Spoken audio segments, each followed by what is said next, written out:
ఆమె ఒక మామూలు స్త్రీ. అందరి స్త్రీలలాగే ఒక పురుషుని పెళ్లి చేసుకుని హౌస్ వైఫ్ గా స్థిరపడాలనుకుంది. మరి స్థిరం లేని బ్రతుకు ఎందుకు ఎంచుకోవలసి వచ్చింది? ఈ దేశంలోనే కాదు, ఏ దేశంలో అయినా పురుషుడు అంటే తన సహచరుడు ఎన్నుకున్న బాటనే ఎన్నుకునే వాళ్లే ఎక్కువ మంది స్త్రీలు.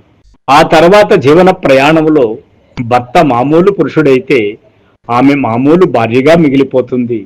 కానప్పుడే సమస్య, ఆ సమస్యలు, ఆ యుద్ధాలు అర్థం చేసుకునే సహచరులు ఎంతమంది ఉంటారు? తన భర్త ఎన్నుకున్న బాట మరో ప్రపంచానికి దారి అయితే ఆ దారిలో ముళ్ళెన్ని రాళ్ళెన్ని, వాటిని మూపున మోస్తూ జీవితాన్ని అందుకే అంకితం చేయడానికి ఎంత కష్టం, ఎలాంటి కష్టం. ఆ కష్టాన్ని ఆవాహన చేసుకున్న ఆమె కథే ఇప్పుడు మనం వినబోతున్నాం. అది కేవలం ఆమె కథ కాదు, చరిత్ర కాని చరిత్ర, చరిత్ర లాంటి చరిత్ర, వాస్తవం కాని వాస్తవం, మనమెవరూ ఇదివరకు చూడని త్యాగాల చరిత్ర, రక్తమయ చరిత్ర.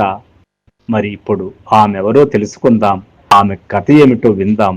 ఆమెను తెలుసుకోవడం వల్ల మనం ప్రపంచాన్ని తెలుసుకోవడం జరుగుతుందా? ప్రపంచాన్ని అర్థం చేసుకోవడం సాగుతుందా? ప్రపంచానికి ఏమైనా ఇవ్వగలుగుతామా?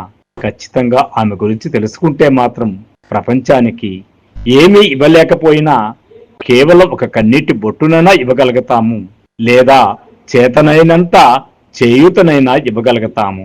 ఆమె మనకు ఒక యుద్ధ పిరంగి ఆవాహన చేసుకున్న ఒక మామూలు స్త్రీ. మరి ఆమె గురించి మనం తెలుసుకోవాలి, అర్థం చేసుకోవాలి. వింటారు కదా, ఆమె కొండపల్లి కోటేశ్వరమ్మ. ఆమె కథే మనము చిన్ని చిన్ని కథలుగా చెప్పుకుందాం.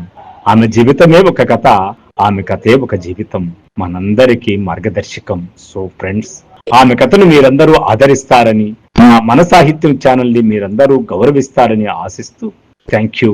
I am Vishwanath.